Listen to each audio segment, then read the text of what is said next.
Batonzi mingi na balandi nyonso ya Afrique Horizon Plus tosengi na bino vraiment merci. Merci beaucoup. Lelo tozoyamba moko ya ba numéro 1 na kati ya Komiko Webiti Komiko ezali communauté islamique ya République démocratique du Congo et les représentants légaux s'il faut le dire. Tozoyamba Youssouf Imam qui est représentant légal de la Komiko, Youssouf Djibondo Kapibe. Na mwana moka Youssouf Djibondo obeta comment Matali déroulement d'abord il y a journée wana parce que nous sommes que Ramadan c'est une grande fête après plusieurs prières après plusieurs jeûnes et prières c'est le papa Ramadan mais cette fois-ci c'était le contraire. En tout cas, on nous a présenté une autre image. On nous a présenté une autre image par rapport à l'année antérieure, ce qu'on a vécu, et ça qui est vraiment scandaleux parce qu'il y a eu des tueries, il y a eu des vols, il y a eu plusieurs problèmes. Mais avec Imam, Bokoyo Kakoulibouli, la BNP a éclaircir quelques situations où ils en ont flou. Il y a moi directement d'entrée des jeux. Moi, Youssouf Djibondo Kapibe, merci beaucoup de moi accepter l'invitation à Bissot. Merci. Vraiment, un grand merci parce qu'on avait besoin de lui, période d'affrontement, mais il n'avait pas le temps, il devait faire des courses. Aujourd'hui, tout le monde est vraiment tous sont là. Comme sur Italie, organisation, Imam Djibondo. Tolingi Toyeba, qu'est-ce qui s'est passé au juste le jour de Ramadan? Merci boton du mingi epa ya nzambe kolo na molongo ndenge apesi biso makanisi ya kokutana lelo to occasion oyo ya kokutana na bino na mokolo wana ya le 13 mai ezalaki makambo oyo elekaki kuna ezalaki oyo biso tomonaki na baetando ekete par exemple na RTNC information ezalaki déformée d'ailleurs ngai kolongwana baninga nanga awa tokei na tozali ko se diriger vers le stade des martyrs toyoki VPM ya environnement mama na biso son excellence mama na biso F Bazaiba abenga lobi imam yaka na lombango mingi awa ba musulman bazako sala makelele tokoki ko sambela na makelele te wana azalaki moko na kati ya bato bayaki po basambela ye pa azali musulman. Voilà, ndenga benga ingawana na bi là-bas ça ne va pas. Na ebiseka ke nazali ko ya na lombango nazali déjà pembeni na bino awa nazali kokota déjà na stade pona na ya ko calmer ba musulman. Donc avant ngana koma ezalaki déjà eyinda ki déjà ndenge donc des bandades déjà côté ya ba jeune côté ya ba musulman balingaki te Cheikh Abdallah Mangala akota na podium. Ba policier numéro 1 ezali yo Cheikh Abdallah Mangala okota bon ezana bato oyo balingaki te biso tozala na kati ya pouvoir bakende ko sala ensemble na bango ya lokuta oyo l'état a surveiller akendaki ko pesa bango autorisation te po ba pona moko na bango ba oyo ba s'opposer na biso parce que biso to buti na esprit ya protocole d'accord tango tozalaki na mikakatono na kati ya communauté na biso gouvernement donc présidence de la République côté à service na SNS et benga biso to sangana pona to sisa to tchakimia nde to ko signer protocole d'accord wana na ministère ya justice azali na kati na ministère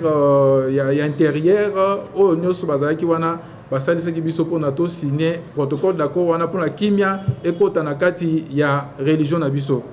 na kati ya Komiko.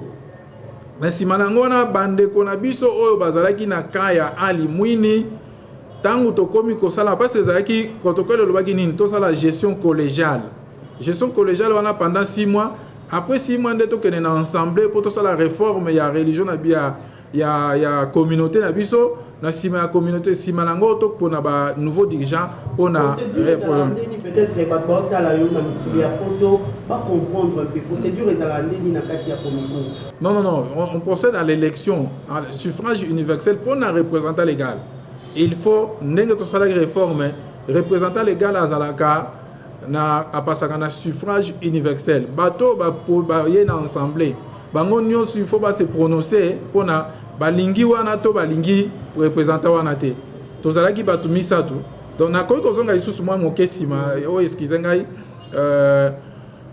na niveau tango tokomi ko gérer na bango awa tozwaki ali mwina zalaki tosalaki coordination nationale de transition o ezalaki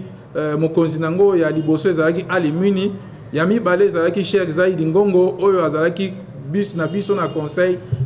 conseil théogal na conseil théogal wana ngai nazalaki lokola secrétaire rapporteur na kati ya conseil théogal nde nazalaki occupé poste wana donc omoni badongolo misu mususu bazoloba non azalaki membre effectif te soki nazalaki membre effectif te ndenge nini nga na bande kosambisa bango ntango babande kosala ambeba ntango nazali kozonga mpe mwa moke mpo na natia mwa pilipili na eloko nazoloba po baza koloba yango ke aza nani membre effectif te donc na esika wana nde toye komona ke ntango bazali na badifilité ntango badetournaki mbongo ya télévision bayiki mboka bamusulman basangisa mbongo na bango ya télévision ntango badetournaki yango bayaki biso tosambisa ye bango na conseil théogal lelo oyo bakomi koloba ke tozali membre effectif te moto aza membre effectif te asambisaki yo ndenge nini donc eza wana ezalaki entre parenthèse tofiniki yango toke sikoyo ntango tokomi kotuna bango gestion parce que mokonzi ya mboka ayebisi biso makambo ya gestion ya gratuité ya baécole gratuité ya école primaire tolobi ke non baninga tala mokonzi ya mboka si asali mbela biso tolingi toyeba vérité ya gestion na niveau ya baécole conventionnelle islamique bango tango bayoki ndenge wana lokola badetournaka déjà toyebaki bango ke baza baéquipe oyo badetournaka baza baéquipe oyo lokuta ezalaka na bango ozomona tata mobima na mandefu ya pembe mazokosa bato na kati ya télévision eza mpasi mingi est-ce que mutu wana tokobenge vraimen aza religieux donc eza biloko eza ezopesa mpasi mingi ezokosalisa mboka na biso te ekende liboso ntango yo mokolo ozokosa na etando ike ezali malamu mingi te na yango wana ntango totuni bango makambo ya gestion wana baekole batomboki balobi tokoyaka lisu te bakimi batiki biso na bâtiment oyo omoni awa nde totika ya awa na wileri awa batiki biso bakei depuis oui chaque imam Abdallah azalaki awa Mwini azalaki awa ngape na ye awa nde eza siège eza ndako na biso oyo eyebani pa ya leta eza nde adresse na biso moko toza nango na ville de Kinshasa oyo ezali ya communauté eza officiel pour na communauté na yango wana ntango ekomi na moment wana bandeko balobi ke babimi bake na bango bayi kokomela biso lokasa moko balobi mise à mort de l'accord biso tozongi na accord wana na ministère ya justice lokola ye moko ali Mwini akendaki kolégaliser na ministère ya justice tozongi lisusu mpo totunda bango boni bato balingi lisusu koya kokota na baréunion te balingi lisusu kozala na biso te bakomi mise à mort ya accord ezali vérité ke moto osalaki signature na yo l'état pasa tie signature na ye boke kolégaliser yango olamui kaka na ntongo bolobi ke non naboyi accord wana yango tozonga na ministère ya justice eyebisi biso ke non bocontinue bobenga ensemble nsima nde bopesa bango bainvitation baya na ensemble bosala ensemble wana mpona réforme na kopona banouveau dirigeant ce qui était fait depuis le 13 janvier ti le 30 janvier 2020 toke na ensemble nde biso toye kobima représentant légal naza na 6 adjoint na ngai toza na bango nde toye kobima lokola badirigeant ya communauté nde esalama ndenge wana toke na badocument nyonso tokotisi yango na ministère ya justice mpo tozwa arrêté na biso bon voilà un peu na mokuse nde ezalaki lolenge lona mpona ndenge nalobaki ke babengi ngai bayebisi ngai ke trouble eza na kati ya stade effectivement na promettre bango ke nazoya kotia kimia nayaki mutuka na ngai nayaki nango eye kotelema na nsima ya podium naye komona bamusulman na bapolisier bazali kosenfronte bakosa bino te ke eyaki deux groupe babundaki awa deux groupe eza te botala baimage wana bien bamusulman na bamusulman babundaki te nayebi te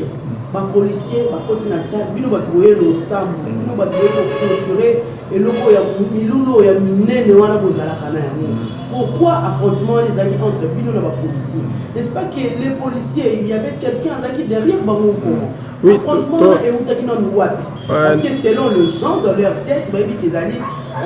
imam ezali Abdallah Mangala na banino na epai ya Jibondo nde bakutani nde beti epesi baéclat ezalaki bamusulman te botala bie baimage wana musulman moko te atikali kobeta ndeko no musulman ata kotindika ya pamba atikali kobeta ndeko no musulman te ezalaki nde ntango un jour avant, il y a le gouverneur de la ville. Vous avez d'ailleurs rendu ça officiel l'après-midi vers 18h, c'était tard dans la soirée, que vous êtes mis d'accord pour l'organisation le 13 mai, il y a célébration à Ramadan. Oui, gouverneur a salé qui fort, on a un salé qui fort, on a et ça qui et loko biso, il fallait te préparer des populations à biso. Tout ça qui était à préparer population à biso tena eloko wana. Puisque il y a le bagi kaka ezali kambo ya réconciliation te ezali kamunde ya kosambela kaka ensemble alingi to sambela ensemble parce que gouverneur a se retrouvé na ba fait nini bato na ya stade ba futisi biso mbongo ba futisi kawana ba futisi pe kana biso mbongo gouverneur alingi ko yebisa biso deux équipes loué même place stade de Martyrs et ça déjà mauvais départ. Puisque biso avant de foutre mbongo na représentant légal adjoint chargé ya social yende mtakende ko foutre mbongo wana atuni bango motuna est-ce que ça na batu mususu ba fouti déjà mbongo ba ebisi te depuis le 7 mai ba ebisi que te mutu mususu a fouti mbongo wa te ezali kaka bino moko nde aye ko foutre mbongo soki ba ebisa ke batu mususu ba fouti mbongo akoke ko zonga ya na mbongo $4,800 et en bon rebelle de konanga mwasi. Ezalaki semblant parce que biso te donga sala musala ya ko mobiliser parce que il fallait bango moko ba initiateur wana bazwa musala ya ko mobiliser population de façon que kimia ekota et ya ezala na isika wana biso toke d'aba fait wana na biso d'abord que to ba futis biso deux personnes à stade deuxième phase nini son excellence Gentini Ngobila a moniqué biso toza na raison parce que bango apesi bango autorisation mais depuis le 26 avril to côté ça qui est lettre na biso pour na ko informer pour na ko sala ninwa mais bureau na est bloqué ki yango amoni ba faire na nyosmi balé que côté na biso toza na raison na biso to fouti depuis le 7 et puis tous allez déjà dans mon cas na location na biso déjà ko senga autorisation depuis ka le kotaki et lundi circuit normal tozu même nini oyo babenga ka aval ya aner atinde biso même na bato oyo bakombo ya bato ba koya ko sunga biso na kadi na circonstance wana donc gouverneur alobi amituni alobi mais siko bato biso ngala gouverneur ba no kanisa ke tozali na kati ya irrégularité to prouver que biso toza ONG ba publiaka journal statut de la journal officiel. Alors statut na biso ça déjà publié au journal officiel et yebani dans l'état que biso de tozali banani ba représentant légal na kati ya communauté. Na suite to prouver lisusu que toza na lettre au ministère ya justice oyo utaki na secrétaire général ministère ya justice oyo ezo reconnaître caché na biso comme le seul caché na communauté na biso. Bango si kotan bayaki ko sa demande n'est pas naie bayaki na caché nini. Donc voilà na kati ya problème wana gouverneur a se retrouvé qui réalité nous se comme lié. On a ko départager le but de prier ensemble. Est-ce que tu peux prier ensemble ningwana? C'est-à-dire gouverneur na makanisi na biso toyeba ke to ke ndoko gouverneur légalité na biso atika ba apekisa bango biso to sambilisa. En dehors aussi ce ko ba yango ezali na population. Yo mo konzo ko yokana na eloko mais soki population elingi yote elingi yango te yango na mo population te kataki elingi bayebi mangala te balingi epete ke a diriger bango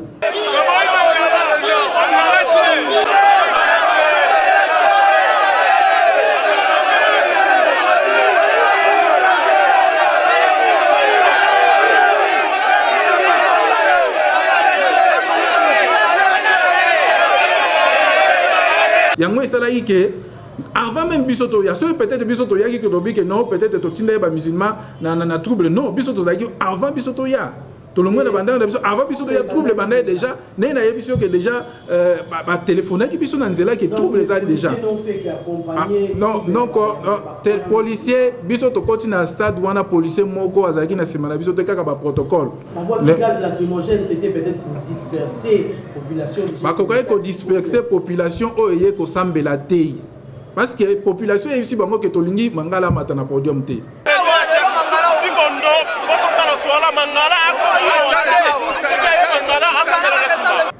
la moindre des choses alors que Mangala avait aussi une équipe derrière lui. Mangala équipe non équipe au moni eloko ça il n'y a pas eu affrontement entre musulmans. Regardez bien les images. Ce qui il y a eu affrontement entre les musulmans, il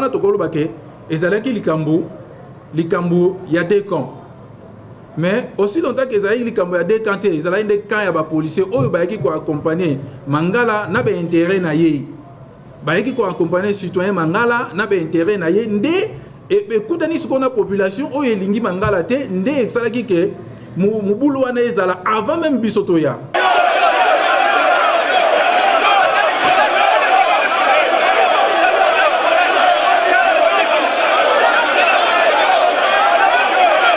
Tant que biso to yé to vandi général Kasongo atindeli nga message alobi que non na bouger jusqu'à ce que ba kopé sa ordre pour bouger to vandi on a tout moni ba policier ba moni aussi ba disperser ici ka to zaki ba zaki so policier zaki souté to zo c'est la ordre zo yate RP ezeko lekana donc yango na ba image pe ko prouver na ici ka wana ke ba musulman bango na bango ba bundaki te ezalaki nde ba policier o ba yaki ko imposer Mangala amata na podium ba musulman ba lingité yangwana yayi avec la situation en quel poisson une même religion ba musubaki na ngambo ba musubaki na ngambo c'est comment non biso tozo défendre le vécu du 13 mai non après le vécu du 13 mai tozo ndenge to défendre ki l'égalité na biso pa ya gouverner tozo défendre jusqu'à aujourd'hui l'égalité na biso donc bango baza bato ba vendre na kimia ba tika biso to travailler ndenge tozali na légalité na biso eza toza bato ba ko déranger biso te parce que bango ba sala ki mosala na bango base la biso peto sala ba juger biso na misala to sala après cette histoire qui s'est passée le 13 mai enquête les amis au niveau parce que nous avons appris qu'il y a 13 condamnés. Bon enquête ngana za moto ya l'état te pona ba enquête za na niveau ni l'état ndem tazo sala enquête na ye. Bon, bateau bazali condamné. Bateau bazali condamné. Biso to kendeka na justice pour tout ça l'appel pour na bateau wana ba bima. Ezali ba o ba condamné bango bazali ba innocent ebele to kopesa exemple mwana o akendaki ko retirer moto na ye ba kangiye ba tie na kasho ba condamné na ba musu ba kangi bango na balabala o ba condamné bango. On voit dans l'image avec les musulmans ou à publié presque partout sur le réseau. Non, en tout cas, na mona ki ba image wana te. Non, même policier en question, bazo ba policier akufa kité, policier selon ba information ba policier wana za vivant, akufa kité. Donc ce que le but que ba musulman au moment policier là ça devait être autre chose. Mais policier wana za vivant, za na kati hôpital za vivant. Akufa kité selon ba information au biso to za nango. Quel est le message maintenant que vous allez lancer en loi les musulmans sont craints que 2022 cette situation se reproduise? Non, tozali ko lancer message ya kimia ba musulman nyonso bazala na kimia esika nyonso bazali balanda matumboli ya batute parce que biso tozana kata religion ya kimia tozali ko senga ba musulman ba faciliter ba konza mboka ndenge bazolinga kimia na kata mboka na biso ezala toujours na kata kimia mobulo ezala te parce que tozali kaka na mboka moko tozana ba Congo mibale te tozaka na Congo démocratique ezali kaka moko oyo ezali ko senga ke biso nyonso tosalisa tosalisa processus oyo akuluka kimia na kati ya mboka na biso mobulo ezala te ba musulman bazala calme tozali déjà kolanda dossier ndenge na kanisa l'état moko akosalisa biso pona bandeko bazalaki condamné injustement batika kozwa liberté na bango inchallah. Non, parce que on avait toyokaki imam wana libosa bapesa biso information ndenge asalaki discours contre ba ADF nde ba ADF baye ko bomé na kati ya mosquée. Mais quand l'imam a mis balé, tu as l'information mon côté moyen loba exacté parce que je dois avoir des informations et pourtant côté on a fait tozone gâteau information ezali sous na éruption volcanique oyo nzamba sali o ya sala kuna donc bato kopesa biso ba information na makambo ezo elekana ikuna ya solo vraiment bazalité ba mususu baza déjà na bambuka mususu ba mususu baza dispersé donc tozo senga ka nzamba cha kimia na kati ya est kuna ba volcan est dérangé de sous bande côté nzambe akitsa kanda na ye asala de façon que kimia ezonga na mboka wana ya est. Merci beaucoup à vos téléspectateurs de la Bisso, sur internet, sur YouTube, partout où vous êtes. Merci beaucoup. Écoutez Nabino pour que l'on se soupe dans la